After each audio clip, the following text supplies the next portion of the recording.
Chrono Life, sebuah game virtual reality terbaik yang menawarkan kebebasan, percintaan, dan perjalanan. Namun, kenyataannya tidak demikian untuk MC kita kali ini. Jiwo berdiri di tengah ramai pemain, tapi wajahnya muram. Ia baru saja ditolak oleh kelompok lain karena dirinya dianggap sampah. Beberapa menolak sopan, mengatakan mereka tidak bisa menerima seorang newbie ke dalam partinya. Sementara yang lain mengomentari equipment sampah yang dipakainya. Menyuruhnya upgrade lebih dulu sebelum bergabung.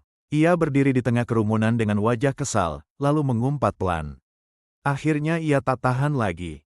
Dengan nada marah, ia berteriak ke udara, mengutuk game yang menurutnya hanya menyiksa. Semua orang menoleh ke arahnya. Beberapa tertawa kecil, seolah melihat badut yang kehilangan panggungnya.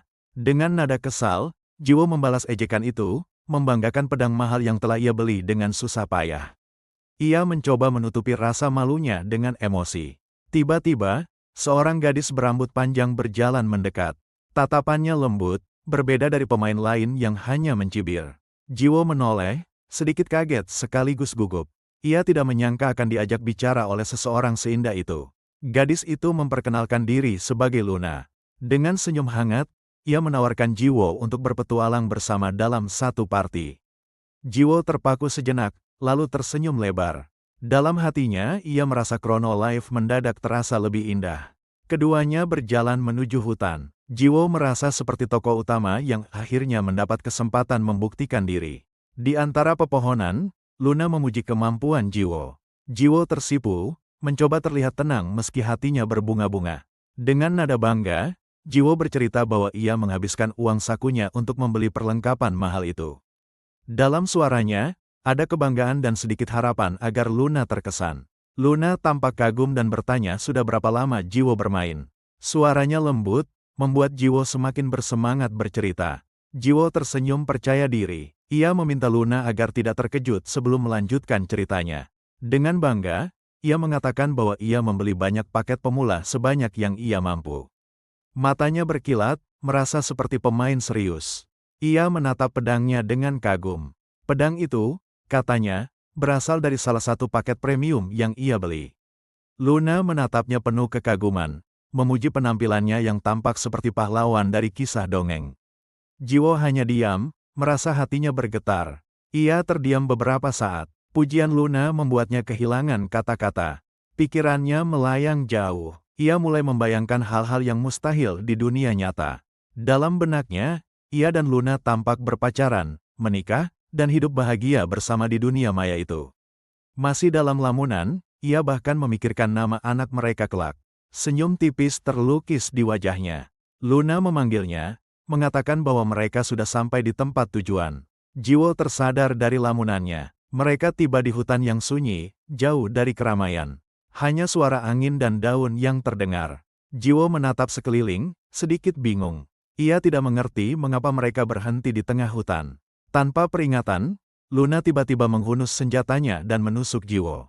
Tubuhnya terpaku, tak percaya dengan apa yang baru terjadi. Darah memancar dari mulutnya. Ia kehilangan banyak HP dan tubuhnya limbung. Ia jatuh tersungkur ke tanah, matanya terbuka lebar menatap langit yang berputar. Napasnya berat, penuh kebingungan. Masih dalam keadaan tergeletak, ia berusaha memahami apa yang baru saja terjadi. Wajahnya penuh ketakutan. Dengan suara lemah, ia bertanya pada Luna mengapa ia diserang. Dalam suaranya ada rasa sakit dan tidak percaya. Ia menatap Luna dengan tatapan hancur, mencoba menebak apakah ini semua karena pedangnya. Ia ingin tahu alasan sebenarnya. Namun Luna malah tersenyum sinis, mengatakan bahwa ia tidak tertarik pada senjata murahan milik Jiwo. Jiwo hanya terdiam. Ia masih berusaha memproses pengkhianatan itu. Luna menjelaskan dengan tenang bahwa semua ini sudah direncanakan. Ia sengaja memancing Jiwo ke hutan untuk membunuhnya. Dengan tubuh gemetar, Jiwo mencoba bangkit. Ia mulai sadar bahwa semua yang terjadi hanyalah jebakan. Luna mengaku bahwa tawaran party berburu tadi hanya kebohongan. Semua itu hanyalah trik untuk menjebaknya. Ia menatap Jiwo dengan tatapan dingin dan menghina, seolah menertawakan kebodohannya. Luna berkata bahwa Jiwo hanyalah pecundang, baik di dunia game maupun dunia nyata. Kata-katanya menusuk lebih dalam daripada pedang itu sendiri. Ia menambahkan dengan nada mengejek, bahwa jika Jiwo tak bisa mengendalikan peralatan kuat, seharusnya ia setidaknya punya peralatan bagus. Lalu ia menghina keluarga Jiwo, menertawakan pilihan itemnya seperti seorang pengemis. Jiwo terpaku mendengar ejekan itu. Ia menunduk diam, menahan emosi yang mendidih. Ucapannya terlalu kejam untuk diterima. Akhirnya Jiwo tak tahan lagi. Dengan wajah marah, ia menatap Luna dan menghardiknya, menyebutnya jalang yang melewati batas. Namun sebelum sempat bertindak, Luna bergerak lebih cepat dan menebas tubuh Jiwo hingga terbelah dua. Darahnya menyebar di tanah. Sorot mata Luna berubah dingin dan tajam. Ia mengumpat pelan, menatap sisa tubuh Jiwo tanpa rasa bersalah. Tubuh Jiwo tergeletak tak bernyawa di tanah virtual itu.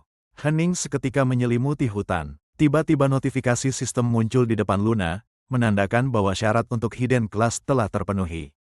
Wajahnya berubah senang. Cahaya terang menyelimuti tubuhnya. Pakaian dan rambutnya mulai berubah bentuk dengan efek mencolok. Sepasang sayap besar tumbuh dari punggungnya, menandakan bahwa proses pergantian kelas telah selesai. Aura kuat mengelilingi tubuhnya. Sistem menampilkan pesan bahwa pergantian job telah selesai. Kini Luna resmi menjadi Goddess of Life, kelas tersembunyi yang langka. Ia tersenyum puas, menatap tubuh Jiwo yang telah hancur. Jumlah korban yang dibunuhnya kini genap 1000 orang. Dengan wajah lega, ia meregangkan tubuhnya sambil bersenandung kecil. Semua itu terasa seperti pekerjaan rutin baginya. Tanpa menoleh lagi, Luna melangkah pergi meninggalkan mayat Jiwo. Ia hanya bergumam tentang satu misi terakhir yang masih tersisa. Di sisi lain, Jiwo masih sedikit sadar. Dalam pikirannya, ia mulai memahami kebenaran pahit di balik dunia Chrono Life ini. Ia menyadari bahwa dunia game ini tidak sesempurna yang dibayangkan. Di dalamnya, yang lemah hanya akan dimakan oleh yang kuat. Matanya perlahan terpejam. Notifikasi sistem muncul, memberitahukan bahwa karakternya telah mati dan akan respawn di zona aman. Setelah beberapa detik, tubuh Jiwo muncul kembali di sebuah gang kecil. Ia hidup lagi, tapi bukan tanpa luka batin. Wajahnya muram, matanya kosong menatap jalan sempit di depannya. Semua tampak hampa setelah kematian yang menyakitkan itu.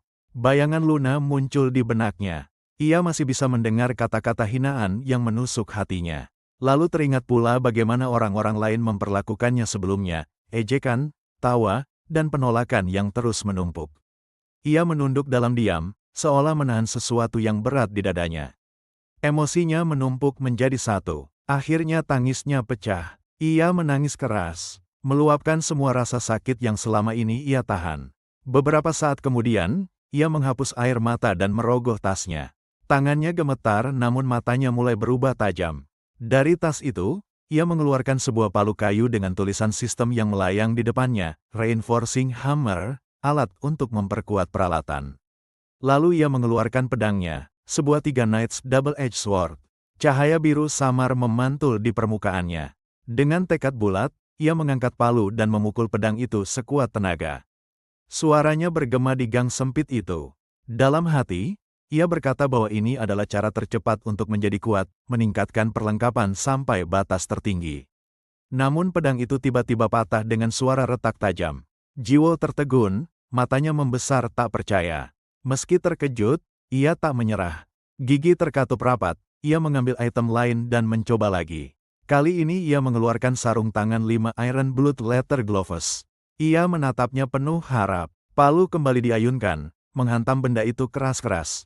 Dentumannya menggema lagi. Tapi hasilnya sama, item itu hancur berkeping-keping. Sistem menampilkan pesan kegagalan di depannya. Jiwo terus mencoba dengan semua barang yang ia miliki. Setiap pukulan menjadi pelampiasan amarah dan rasa putus asa. Namun tak satu pun berhasil. Semua perlengkapannya hancur tanpa tersisa. Kini Jiwo berdiri dengan hanya memakai pakaian dalam. Ia tertawa getir, merasa seperti pecundang sejati. Air mata menetes di pipinya. Ia berbisik pelan bahwa semua ini hanyalah game sialan.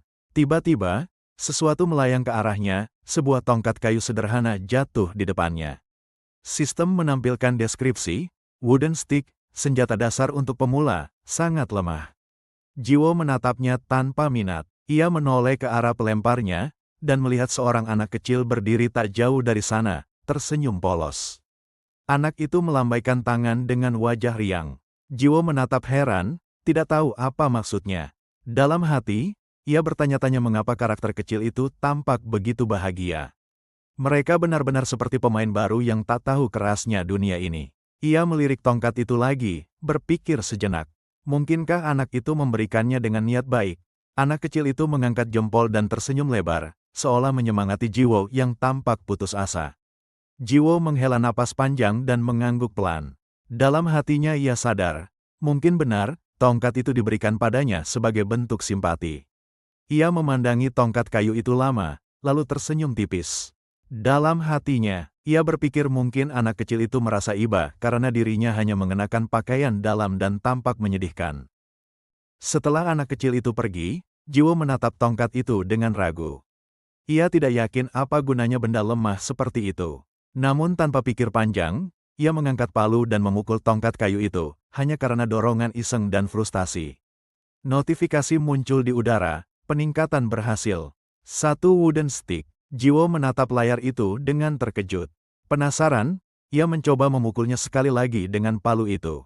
Ia ingin tahu apakah keberuntungan itu bisa terulang. Sistem kembali menampilkan pesan yang sama, peningkatan berhasil untuk kedua kalinya. Tongkat itu kini menjadi 2 wooden stick. Jiwo menghela napas panjang, tak tahu apakah harus tertawa atau menangis. Ia tak percaya item paling sampah justru berhasil ditingkatkan.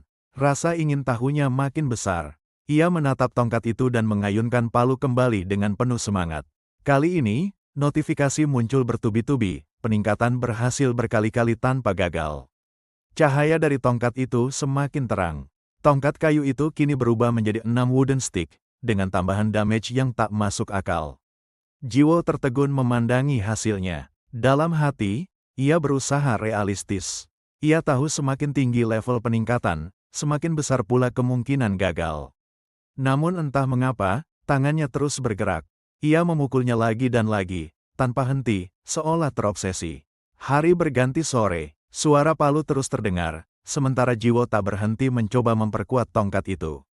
Tubuhnya mulai gemetaran, bukan karena lelah, tapi karena perasaan tegang yang tak bisa dijelaskan. Jantungnya berdetak cepat, ia menelan ludah, mempersiapkan diri untuk satu pukulan terakhir. Entah kenapa, firasatnya mengatakan ini akan berbeda. Dengan tenaga penuh, ia memukul tongkat itu sekali lagi. Dentumannya bergema keras, memecah kesunyian sore itu. Mata Jiwo membelalak, mulutnya terbuka lebar. Ia tak percaya pada apa yang ia lihat di depan matanya. Notifikasi muncul besar-besaran di layar, peningkatan berhasil. 99 wooden stick, sebuah item yang mencapai batas peningkatan. Ia menatapnya, nyaris tak bernapas. Tangannya gemetar saat memegang tongkat itu. Dalam hatinya, ia bertanya-tanya apakah hasil ini benar-benar mungkin terjadi. Ia ingat, setelah 10 kali peningkatan, peluang berhasil seharusnya di bawah 5%. Tapi tongkat itu melampaui semua logika game. Karena gemetar, tongkat itu terlepas dari genggamannya. Ia panik mencoba menangkapnya kembali sebelum jatuh. Ia berhasil meraihnya, tapi ujung tongkat itu tanpa sengaja menyentuh tanah di depannya. Seketika, tanah bergetar hebat. Apa yang terjadi selanjutnya membuatnya kehilangan kata-kata. Ia hanya bisa menatap luas area di depannya yang mulai hancur. Dalam sekejap, seluruh area di depan Jiwo runtuh dan pecah. Getarannya menyebar seperti gelombang ledakan. Tak hanya satu kota, tapi seluruh negara ikut terguncang hebat. Bumi dalam dunia game itu seolah retak terbuka. Bahkan benua pun ikut terbelah menjadi 2. Retakan besar membentang sejauh mata memandang. Planet tempat dunia itu berada pun ikut berguncang hebat. Langit menjadi merah, dan cahaya aneh muncul di cakrawala. Jiwo berdiri terpaku, matanya terbuka lebar. Ia tak tahu apakah harus takut atau kagum dengan kekuatan di tangannya. Sementara itu, para pemain lain berteriak panik. Mereka berlarian tanpa arah, mencoba menyelamatkan diri. Beberapa berteriak bahwa naga telah menyemburkan api. Yang lain menuduh ada event besar sedang terjadi. Kekacauan semakin menjadi. Semua orang kebingungan karena tidak ada pemberitahuan event dari sistem. Keringat dingin mengalir di wajah Jiwo. Ia menatap tongkatnya, menyadari bahwa semua ini terjadi karena dirinya. Teriakan pemain terdengar lagi, mereka melihat benua benar-benar terpisah. Dunia Chrono Life telah kacau. Notifikasi sistem bermunculan di atas kepala Jiwo, menyebut bahwa ia telah membunuh pemain lain, dan tingkat notoriety-nya meningkat drastis. Notifikasi itu tak berhenti muncul, terus berderet seperti spam. Layar penglihatannya dipenuhi pesan-pesan kematian pemain lain. Sebuah pengumuman besar dari sistem muncul, rekor dunia tercipta. Lebih dari 850.000 pemain mati pada hari itu. Alih-alih panik, Jiwo justru tersenyum. Matanya memancarkan kepuasan yang dalam. Ia mengingat kembali semua penghinaan yang diterimanya dari Luna. Setiap kata kini terasa terbalas dengan ledakan kekuatan ini. Ia juga mengingat bagaimana Luna dengan mudah membunuhnya tanpa penyesalan. Semua itu kini hanya kenangan yang memicu dendamnya. Lalu ingatannya berlanjut ke semua pemain yang menertawakannya. Dalam hati, ia tertawa sinis, kini posisi mereka terbalik. Dalam pikirannya, ia mengulang pelajaran pahit yang baru ia sadari. Di dunia ini, yang lemah akan hancur oleh hukum rimba. Ia berdiri tegak di tengah kehancuran, mengangkat tongkat kayunya tinggi-tinggi. Dengan senyum tajam, ia bersiap membalas dunia yang pernah menghancurkannya. Dalam kehidupan nyata, Jiwo hanyalah pria biasa. Wajahnya tidak menonjol, tubuhnya pun standar, tidak ada yang spesial darinya. Ia bahkan tidak unggul dalam hal apapun. Baik akademis maupun olahraga, semuanya biasa saja. Jika hidup ini diibaratkan game, mungkin tiernya tak lebih dari bronze 4. Namun segalanya berubah ketika ia masuk ke dunia game. Di sini, Jiwo bukan lagi orang biasa, melainkan seseorang yang benar-benar berbeda. Kini, ia terlihat berjalan santai di kota dalam game itu, menikmati suasana virtual yang terasa nyata. Tanpa sengaja, tubuhnya bersenggolan dengan seorang pemain bertubuh kekar. Tubrukan itu membuat langkahnya terhenti. Pemain kekar itu menoleh dengan tatapan marah. Wajahnya menegang, seolah ingin meledak. Dengan kasar, ia mencengkeram kera Jiwo, menatapnya penuh amarah sambil menggeram. Suaranya terdengar seperti peringatan bagi seorang pemula yang baru saja cari masalah. Seorang wanita yang berdiri di sampingnya hanya tertawa kecil. Ia memegang lengan pria itu dengan genit, berusaha menenangkan namun jelas mengejek. Jiwo hanya menatap tajam. Dalam hatinya, ia memaki pelan, tak sudi direndahkan seperti itu. Kata-kata umpatan itu terdengar oleh pria kekar tadi. Wajahnya berubah garang, nadanya meninggi, membuat suasana menegang. Tanpa berpikir panjang, Jiwo langsung mengayunkan tongkat kayu di tangannya, menghantam kepala pria itu dengan keras. Pria itu mendengus marah. Ia tak percaya seorang pemula berani menyerang. Dengan nada menghina, ia bersiap membalas. Namun sebelum sempat bergerak, tongkat kayu Jiwo berpendar aneh. Seketika, kekuatannya meledak, menghancurkan tubuh lawannya menjadi abu. Tanah di sekitar mereka ikut terbelah, meninggalkan bekas kehancuran yang mengejutkan semua orang di sekitar. Wanita tadi menatap ngeri, matanya melebar, tak percaya bahwa hanya dengan satu pukulan, Jiwo mampu melenyapkan seseorang begitu saja. Jiwo tersenyum tipis melihat pemandangan di depannya. Dalam hatinya, ia merasa bangga, ia adalah yang terkuat, protagonis dari kisah ini.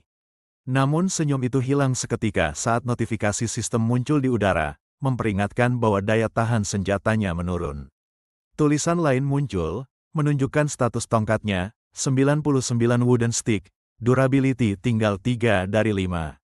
Dan tidak dapat diperbaiki. Panik mulai merayap di wajah Jiwo. Ia baru menyadari bahwa senjata hebatnya itu ternyata sangat rapuh. Tanpa pikir panjang, ia segera meninggalkan tempat itu dan berlari menuju gang yang sepi, berusaha menenangkan diri. Di sana, ia menatap tongkat kayunya dengan ekspresi bingung. Senjata yang barusan menghancurkan musuh kini tampak rapuh di tangannya. Ia membuka tampilan statusnya, membaca deskripsi tongkat itu dengan detail, senjata pemula, daya tahan rendah. Dan akan hancur setelah beberapa pukulan.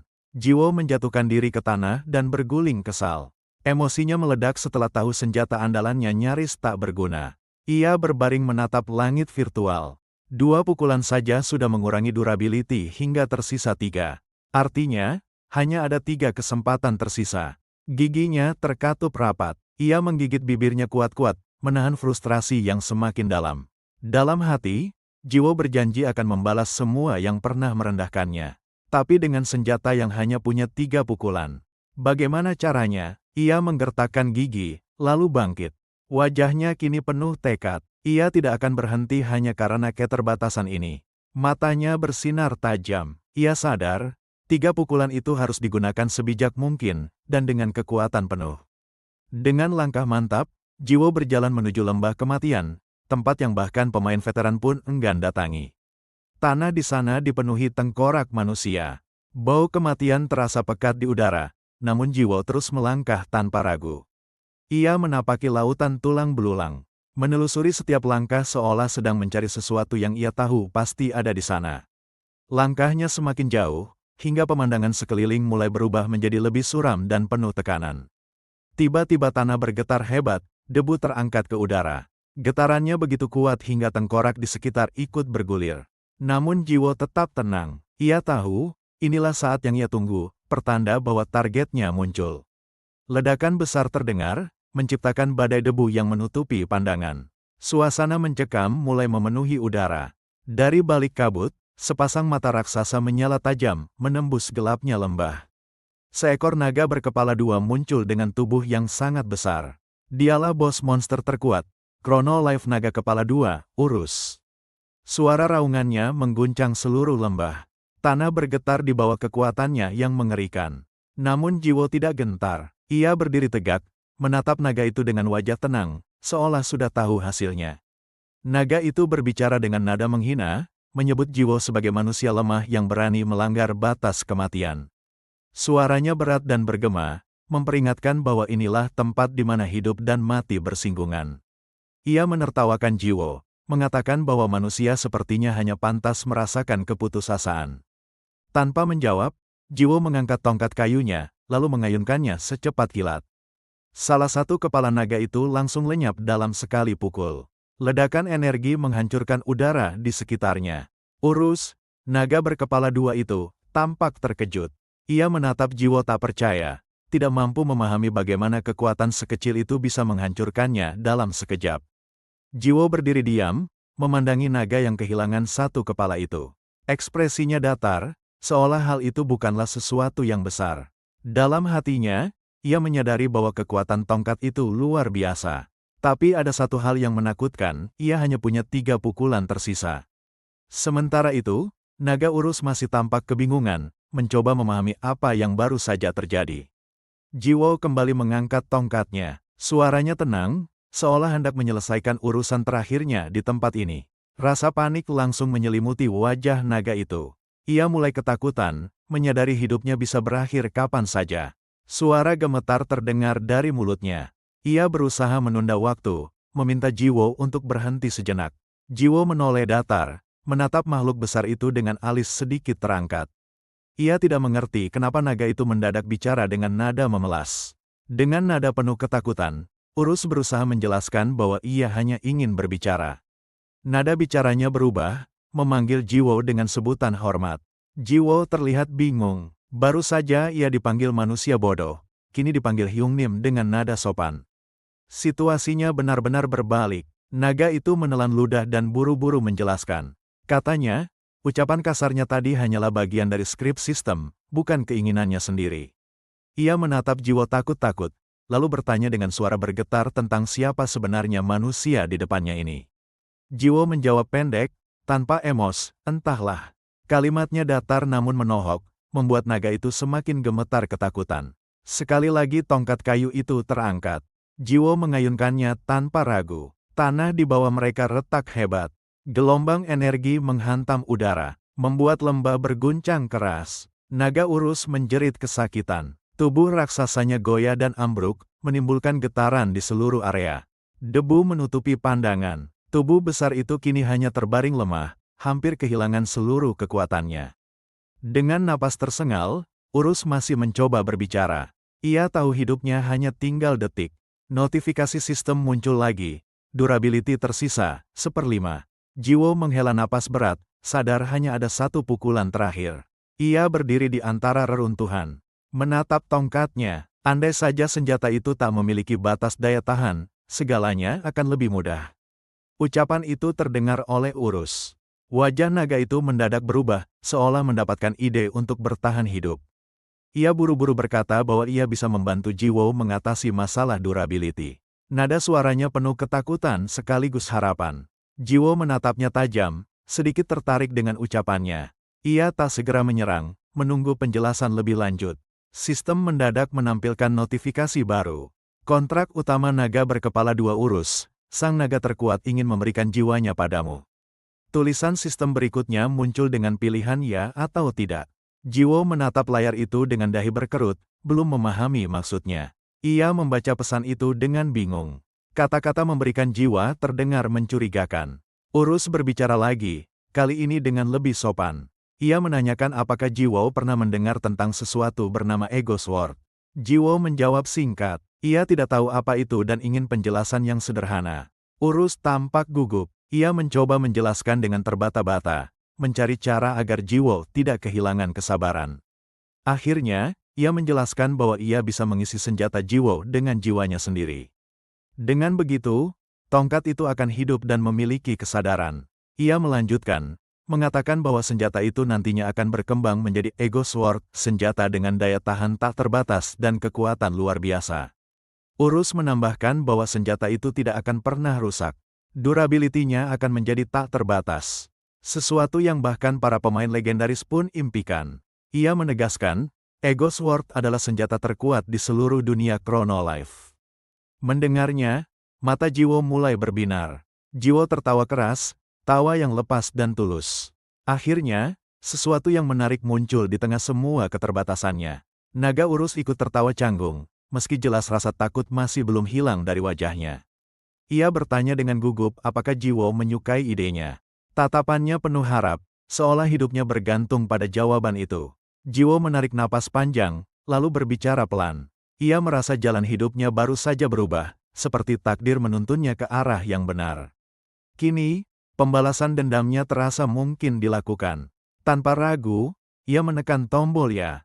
Senyum tipis muncul di wajahnya. Kontrak itu diterima, dan notifikasi sistem segera muncul. Anda telah menerima quest-nya.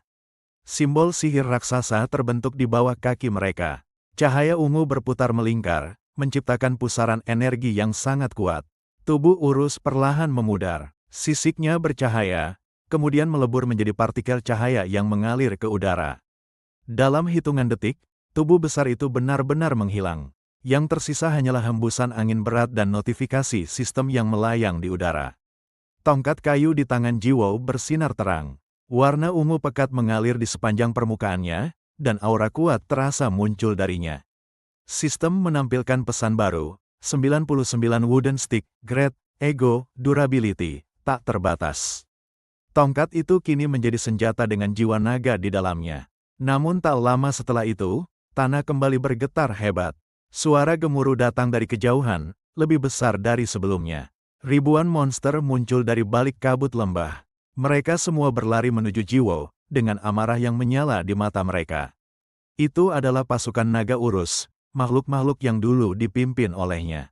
Kini mereka datang untuk menuntut balas. Raungan mereka bergema di seluruh lembah, meneriakkan satu nama yang sama, balas dendam untuk tuan mereka. Lautan monster itu menerjang seperti gelombang tsunami, menutupi pandangan sejauh mata memandang. Namun Jiwo tetap berdiri tenang di tengah teriakan itu. Di tangannya, senjata barunya bersinar dengan aura tak terbatas. Senyum tipis kembali muncul di wajahnya. Kali ini bukan karena kesombongan, tapi karena keyakinan bahwa ia tak akan kalah lagi. Ia mengangkat senjatanya tinggi-tinggi, dan teriakan penuh semangat keluar dari mulutnya, balas dendam. Satu kata yang menandai dimulainya pembalasan. Dalam satu ayunan, cahaya ungu menyapu seluruh lembah. Ribuan monster hancur dalam sekejap, sementara Jiwo berdiri di tengah kehancuran, dengan senjata terkuat di tangannya. Poster buronan Jiwo kini menempel di setiap sudut kota. Setelah tanpa sengaja membunuh lebih dari 800.000 pemain, namanya menjadi momok yang diburu seluruh dunia. Di tengah hiruk-pikuk alun-alun, seorang prajurit berteriak lantang mengumumkan kabar besar, peringatan nasional dengan tingkat bahaya tertinggi baru saja dikeluarkan. Orang-orang di sekitar sontak gempar. Mereka berbisik ketakutan, menyebut Jiwo sebagai pembunuh player terburuk sepanjang sejarah permainan itu. Poster buronan itu tersebar cepat ke 12 kerajaan di 3 benua, memenuhi papan pengumuman dan dinding setiap kota besar. Seorang prajurit lainnya mengumumkan hadiah yang mengejutkan semua orang, siapapun yang berhasil menangkap Jiwo akan menerima 1 miliar gold. Kerumunan langsung heboh, ada yang berteriak tak percaya, Ada pula yang matanya berbinar tergoda. 1 miliar gold, jumlah yang cukup untuk mengguncang ekonomi dunia game itu. Tak lama, barisan pasukan kerajaan mulai melintasi jalanan kota dengan langkah seragam. Suara derap kaki dan dentingan baju besi membuat suasana kian tegang. Penduduk yang melihat dari kejauhan menelan ludah. Mereka mengenali pola di baju besi pasukan itu, pasukan resmi kerajaan telah turun tangan. Sorak dan bisikan membanjiri udara saat seseorang menunjuk ke arah depan barisan. Sosok pemimpin mereka muncul dengan aura yang luar biasa. Ia adalah Seintri, Guildmaster dari Guild Holy. Hanya dengan berdiri di depan, wibawanya membuat seluruh barisan terlihat semakin gagah. Tak berhenti di situ, pasukan lain ikut bermunculan dari arah berlawanan. Kota itu kini menjadi titik kumpul kekuatan besar dunia. Warga berteriak histeris saat melihat barisan berjubah merah dengan salib putih di dada. Itu adalah 10 ksatria elit legendaris dari Guild Crossline. Di tengah mereka, berdiri pemimpin tangguh bernama Suho, Guildmaster Crossline yang terkenal dengan strategi perangnya yang tanpa celah.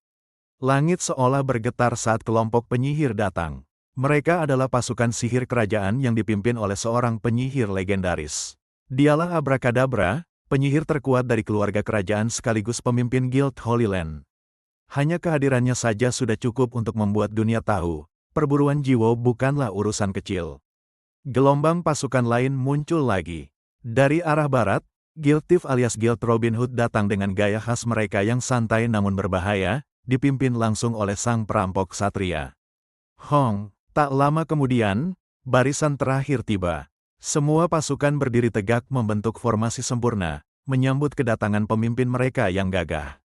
Di belakang, tampak sosok pria berjalan maju dengan jubah kebesaran kerajaan, Raja Arden Castle, sekaligus Guild Master Guild Justice, Hawkeye. Kini, 5 guild terkuat di dunia berkumpul di satu tempat. Pemandangan itu begitu langka hingga membuat seluruh dunia terpaku menontonnya. Mereka resmi membentuk aliansi pertama antar guild tingkat dunia, persatuan 5 guild teratas. Hawkeye berdiri di tengah kerumunan pasukan, mengangkat suaranya tinggi-tinggi. Dengan suara lantang, ia menyatakan perang terhadap pembunuh player paling keji, Jiwo. Seruan itu disambut gegap gempita. Ratusan ribu bahkan jutaan pasukan berkumpul, siap menegakkan keadilan. Seluruh pasukan bersiaga, senjata terhunus, formasi disusun rapat. Target mereka hanya satu, Jiwo. Sementara itu, di sisi lain kota, Jiwo masih berjalan santai di jalanan, menatap senjatanya tanpa tahu dunia sedang memburunya. Ia tersenyum puas saat melihat durability senjatanya kini tak terbatas. Baginya, itu seperti keajaiban yang luar biasa. Tiba-tiba, dari dalam pedangnya keluar suara familiar. Jiwo terkejut, apalagi ketika melihat sosok kecil muncul dari senjatanya dan memanggilnya dengan sebutan Hyung Nim. Ia refleks mundur dengan ekspresi panik. Kayunya punya kepala, siapa kau? Serunya sambil menatap tak percaya. Makhluk itu memperkenalkan diri sebagai Twin Head Dragon, Urus, jiwa naga berkepala dua yang kini terikat pada pedang Jiwo. Jiwo hanya terpaku, menatap makhluk kecil itu yang dulunya naga menakutkan. Sekarang bentuknya malah imut dan lucu. Urus menjelaskan bahwa jiwanya kini menyatu sepenuhnya dengan pedang itu. Ia bisa berbicara langsung dengan Jiwo, dan hanya Jiwo yang dapat mendengarnya.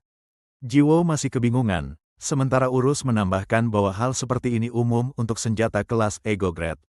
Hanya tuanmu yang bisa mendengar dan melihatku, ujarnya tenang. Jiwo menyentuh pipinya sambil mendengus, kau jadi lembut sekarang. Urus hanya tersenyum kecil, seolah sudah terbiasa dengan sikap tuannya yang aneh. Jiwo mulai memahami sedikit tentang situasi itu. Ia lalu melirik Urus dan bertanya dengan nada jahil. Ngomong-ngomong, kemana kepala satumu yang lain, Tuan Twin Head Dragon? Pertanyaan itu membuat Urus panik. Ia menoleh dan menjerit, kepala saya yang satunya kemana? Jiwo hanya mengangkat bahu santai. Mana ku tahu, jawabnya dingin, membuat Urus makin bingung. Di tengah kekacauan kecil itu, selembar kertas tiba-tiba jatuh di depan mereka. Jiwo menunduk, penasaran. Ia mengambilnya, menatap tulisan besar di atasnya. Apa ini? Gumamnya pelan. Matanya melebar, itu adalah poster buronan dirinya sendiri. Dengan wajahnya terpampang jelas di sana. Jiwo terdiam beberapa detik, tak tahu harus tertawa atau kesal. Dunia benar-benar memusuhinya. Ia menoleh ke sekeliling. menyadari poster yang sama menempel di setiap dinding kota. Semua orang kini tahu siapa dia. Bahkan dari langit, poster-poster itu berjatuhan seperti hujan, membuat seluruh kota dipenuhi wajahnya sendiri. Urus justru tampak kagum. Ia memuji tuannya dengan bangga karena telah membunuh 800.000 orang dalam satu pukulan, sesuatu yang bahkan dirinya tak bisa lakukan. Urus bersemangat. Kalau hadiahnya 1 miliar gold, berarti nilainya juga 1 miliar uang nyata, kan? Ujarnya asal, setengah bercanda. Ia lalu menatap Urus tajam. Bukannya dilarang bagi AI untuk bicara soal uang nyata, tanyanya curiga. Urus terkekeh, siapa peduli? Aku sudah mati. Jiwo mendengus kesal, kau benar-benar pembuat masalah. Urus kemudian bertanya serius, kalau begitu, apa rencana Anda selanjutnya, Hyung Nim? Semua player pasti akan mengejar Anda demi hadiah itu. Bagaimana kalau kita bunuh saja semua mereka duluan, saran Urus dengan nada polos. Jiwo hanya meliriknya datar tanpa menjawab. Ingatan buruk melintas di benaknya, tentang bagaimana ia tanpa sengaja membunuh 800.000 player hanya karena mengayunkan pedangnya. Ia menatap poster-poster itu lagi. Nama dan wajahnya kini menjadi simbol ketakutan di seluruh dunia. Namun alih-alih takut, Jiwo tersenyum kecil. Perasaan ini tidak buruk juga. Rasanya seperti jadi selebriti, katanya sambil tertawa kecil. Jiwo menatap semua poster yang menampilkan wajahnya. Alih-alih merasa tertekan, ia justru menegakkan punggung dan menggumam pada diri sendiri tentang langkah berikutnya yang harus ia ambil. Urus menatapnya penasaran, seolah tak mengerti apa yang sedang direncanakan tuannya kali ini. Dengan nada santai, Jiwo mulai menjelaskan idenya. Konsepnya sederhana, menyembunyikan kekuatan sambil berpura-pura lemah. Urus masih tidak yakin. Baginya, strategi itu tampak bodoh. Bagaimana mungkin seseorang sekuat Jiwo mau berpura-pura kalah? Namun Jiwo tetap tersenyum. Baginya, memainkan peran sebagai orang lemah adalah cara baru untuk bersenang-senang di dunia yang menakutinya. Ia berimajinasi, dilihat sebagai sosok biasa padahal menyimpan kekuatan besar. Gagasan itu saja sudah membuatnya tertawa kecil. Namun tawa itu mendadak terputus. Sebuah anak panah melesat dari belakang dan menembus tubuhnya. Urus langsung panik. Wajahnya berubah pucat ketika melihat darah keluar dari tubuh Jiwo. Tubuh Jiwo terhuyung. Darah mengalir dari mulutnya sebelum ia jatuh terkapar menahan sakit. Urus berteriak putus asa, melayang di sekitar tuannya sambil berusaha mencari sumber serangan itu. Dari kejauhan, seorang pria berdiri tegap di atas bangunan, Hawkeye. Ia memegang busurnya dengan percaya diri, yakin telah mengenai targetnya. Tak butuh waktu lama, pasukannya segera berdatangan dari segala arah, memenuhi jalanan dengan derap langkah berat. Dalam hitungan detik, Jiwo yang masih terkapar sudah terkepung ribuan pasukan dengan senjata terarah kepadanya. Hawkeye mengangkat tangan, memberi perintah tegas agar semua prajurit segera menangkap sang pembunuh massal itu. Sorak kemenangan meledak di antara pasukan. Mereka yakin hari ini adalah akhir dari legenda berdarah Jiwo. Urus masih panik. Ia berusaha menyadarkan Jiwo yang nyaris kehilangan kesadaran akibat luka di tubuhnya. Ia tahu, sekalipun manusia-manusia ini lemah, jumlah mereka yang begitu banyak bisa membuat Jiwo dalam bahaya besar. Namun perlahan, Jiwo bergerak. Dengan sisa tenaga, ia berdiri sambil menggenggam tongkat kayunya erat-erat. Pasukan di sekitarnya langsung menegang. Mereka tak menyangka pria itu masih sanggup berdiri setelah tertembus panah. Hawkeye tak memberi waktu sedikit pun. Ia berteriak lantang, memberi perintah agar semua pasukan menyerang tanpa ragu. Ribuan prajurit serempak maju, mengangkat tombak dan pedang, mengurung Jiwo dari segala sisi. Urus hanya bisa menatap cemas. Ia tahu apa yang akan terjadi jika tuannya benar-benar marah. Jiwo mengepalkan tangan, giginya bergemeletuk menahan amarah. Semua rencananya untuk hidup damai sirna begitu saja. Ia mencabut panah yang menancap di tubuhnya. Darah mengucur, tapi wajahnya tetap datar, dingin dan tenang. Dalam hati, ia mengeluh. Ia sebenarnya ingin hidup damai tanpa masalah, tapi tampaknya dunia tak mengizinkannya.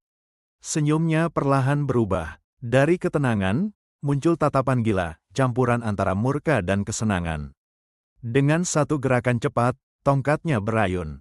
Hembusan angin saja sudah cukup untuk memicu ledakan besar yang mengguncang tanah. Pasukan Hawkeye terlempar tanpa sempat melakukan apapun. Tubuh mereka berhamburan di udara seperti boneka. Ledakan berikutnya bahkan lebih dahsyat. Gelombang energi meluluhlantakkan sebagian besar kota. Tanah dipenuhi mayat dan puing-puing bangunan. Bau darah menyelimuti udara. Hawkeye masih hidup, namun tubuhnya penuh luka. Ia terengah-engah, mencoba memahami apa yang baru saja terjadi. Wajahnya pucat pasi. Ia melihat kehancuran di sekelilingnya dan mulai menyadari betapa kecil dirinya di hadapan monster yang baru ia lawan. Matanya melebar saat menatap ke depan. Seluruh ibu kota telah rata dengan tanah, tanpa sisa kehidupan. Hanya ada kawah besar di tempat berdirinya kerajaan megah itu. Semua orang yang dulu hidup di sana kini lenyap bersama debu. Langkah kaki terdengar mendekat. Jiwo berjalan pelan melewati sisa reruntuhan. Siluetnya berdiri tegak di tengah kepulan asap dan langit merah. Hawkeye menatap sosok itu dari kejauhan. Meski tubuhnya bergetar ketakutan, ia tetap memaksakan diri berdiri. Aura tekanan dari Jiwo terasa seperti menindih udara di sekitarnya. Jiwo berhenti di hadapan Hawkeye, berdiri santai seolah tak terjadi apapun. Sisa debu beterbangan di sekitar, namun ekspresinya tetap tenang. Hawkeye merogoh jubahnya dengan tangan gemetar. Dari balik bajunya, ia mengeluarkan sebuah kristal berwarna biru terang yang berdenyut lembut. Kristal itu bersinar kuat, disertai teks sistem yang muncul di udara. Ia tahu benda itu adalah artefak pemanggil pasukan yang sangat langka. Tanpa ragu, Hawkeye menghancurkan kristal itu di telapak tangannya. Cahaya biru langsung menyebar cepat ke seluruh area pertempuran. Sebuah mantra aktivasi bergema di udara, seperti panggilan yang menembus ruang dan waktu, menyeru semua anggotanya untuk datang. Ratusan lingkaran sihir bermunculan di tanah, pertanda pasukan besar akan segera datang. Cahaya teleportasi berwarna biru muncul dari setiap lingkaran itu, memenuhi langit dengan pola bercahaya yang luar biasa indah sekaligus menegangkan. Satu persatu, pasukan dari berbagai guild muncul. Mereka datang dengan senjata lengkap, wajah serius, dan formasi siap tempur. Dalam hitungan detik, jutaan orang telah memenuhi area. Barisan mereka rapat, membentuk lautan manusia yang seolah tak berujung. Jiwo mengangkat pandangan. Dari tempatnya berdiri, ia bisa melihat pemandangan luar biasa. Jutaan pemain kini mengepungnya dari segala arah. Udara terasa menegang. Tanah bergetar karena jumlah pemain yang begitu banyak, dan semua mata tertuju padanya seorang. Kini, 3 juta anggota dari World Union Guild telah tersumen di satu titik yang sama. Di depan lautan pasukan itu, Hawkeye kembali berdiri tegap sebagai pemimpin. Meski tubuhnya penuh luka, semangatnya belum padam. Ia mengangkat tangannya tinggi, sebuah isyarat universal bagi seluruh pasukan untuk menyerang tanpa ragu. Jeritan perang menggema serentak. 3 juta pemain itu menyerbu maju, menimbulkan badai debu dan suara yang mengguncang bumi. Jiwo hanya berdiri diam sejenak. Pandangannya tenang, lalu ia menghela napas panjang, seperti seseorang yang baru saja memutuskan sesuatu. Dengan satu gerakan kecil, ia mengangkat senjatanya. Tak ada sihir rumit, tak ada gestur besar, hanya ayunan ringan yang tampak biasa. Namun efeknya tak bisa dianggap remeh. Angin berdesing keras, dan semua musuh di depan tubuhnya terhempas seperti diterpa badai. Tak ada yang selamat di lintasan serangannya. Bahkan para ranker dan guild master yang terkenal tangguh pun terlempar dan hancur seketika. Urus hanya bisa menatap ngeri dari sisi Jiwo. Ia tak menyangka kekuatan tuannya jauh melampaui logika bahkan untuk makhluk sepertinya. Dalam pikirannya, ia menyadari, tak peduli seberapa kuat monster atau bos yang pernah ada, tak satu pun bisa menandingi sosok yang berdiri di hadapannya ini. Ia tahu persis, guild sebesar World Union bukanlah organisasi sembarangan. Isinya adalah ranker terbaik dari seluruh dunia, namun semua itu tak berarti apapun. Urus mulai berpikir bahwa bahkan jika dirinya memimpin pasukan monster terkuat sekalipun, hasilnya tidak akan jauh berbeda. Jiwo terlalu jauh di atas segalanya. Keringat dingin mengalir di wajah kecilnya. Ia menatap tuannya dengan campuran rasa takut dan kagum yang sulit dijelaskan. Dari sisi lain, pasukan Crossline yang tersisa menyerang balik. Mereka berlari dengan formasi rapat dan kekuatan sihir di ujung senjata. Pemimpin mereka ikut maju bersama, mengangkat pedangnya untuk bertarung sampai akhir. Serangan mereka datang serentak, tombak, panah, dan sihir berhamburan ke arah Jiwo, menciptakan kilatan cahaya di udara. Namun Jiwo hanya tersenyum kecil. Ia bahkan tak perlu menghindar, hanya menggerakkan pergelangan tangannya untuk menepis semuanya. Ayunan senjatanya melibas barisan depan cross line.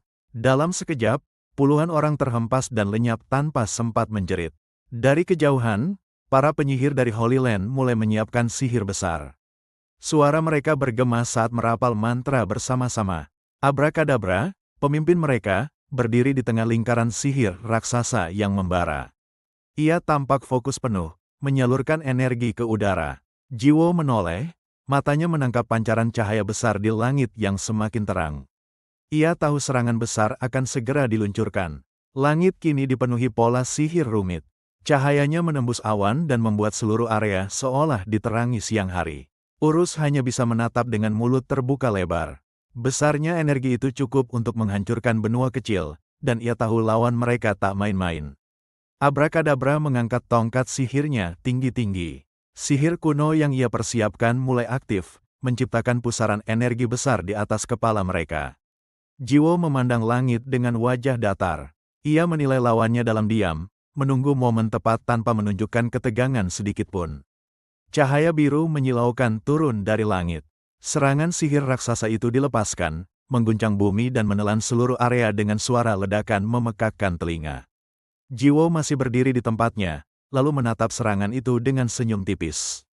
Ia terlihat seperti seseorang yang sedang menikmati tontonan menarik. Sesaat kemudian, ia menggerakkan tongkatnya perlahan ke atas. Gerakannya sederhana, tapi energi besar langsung berpusar mengikuti ayunan itu. Ia mengayunkan pedangnya ke atas. Satu tebasan tajam membelah udara, menciptakan gelombang energi vertikal yang langsung menghantam sihir raksasa di atasnya. Dalam sekejap, lingkaran sihir besar milik Abrakadabra pecah menjadi potongan cahaya. Serangan yang seharusnya memusnahkan area luas itu justru lenyap begitu saja. Abrakadabra tertegun. Ia menatap langit kosong, tak percaya bahwa sihir kuno yang diwariskan keluarganya bisa dihancurkan hanya dengan satu ayunan. Para penyihir lain menunggu perintah selanjutnya, tapi ketakutan membuat mereka membeku. Tidak seorang pun berani bergerak setelah melihat hasil itu.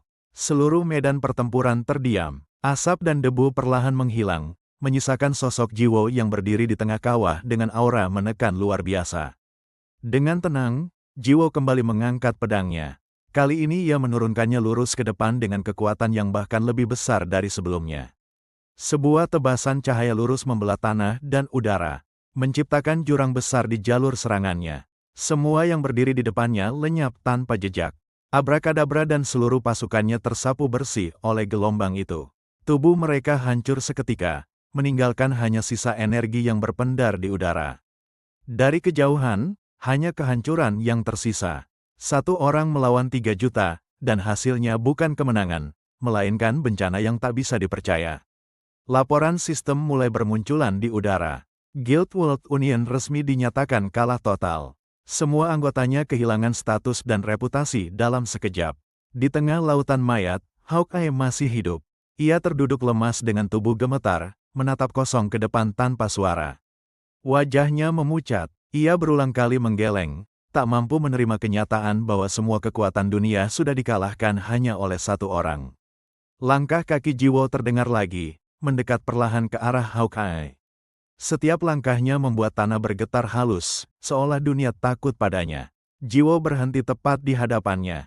Ia menatap pria itu dalam diam, seolah menimbang sesuatu di pikirannya.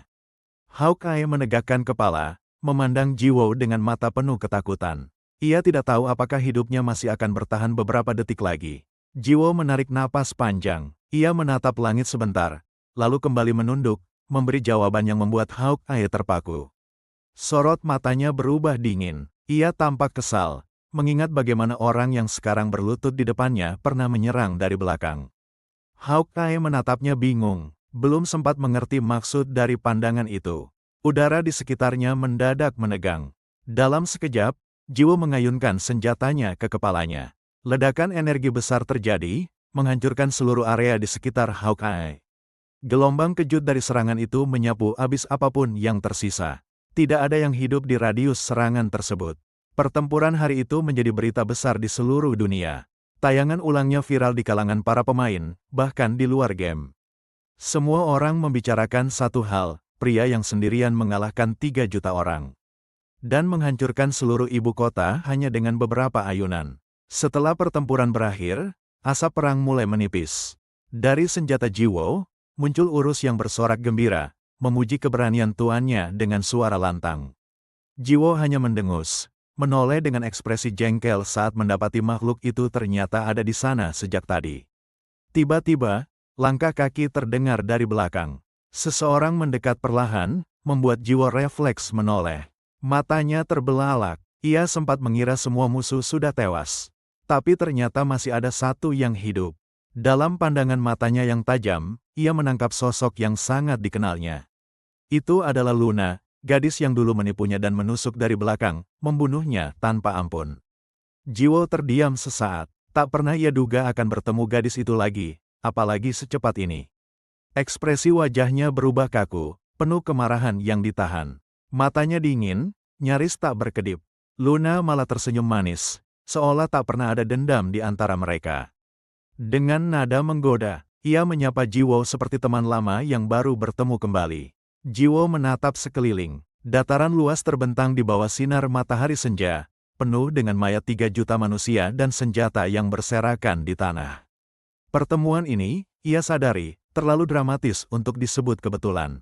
Ia menarik napas pelan, menyadari betapa ironisnya situasi itu.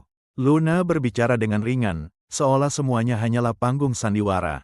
Namun di balik ketenangan itu, ingatan kelam kembali menghantam. Ia masih mengingat jelas bagaimana gadis itu mengkhianatinya, mempermainkan nyawanya seolah tak berarti.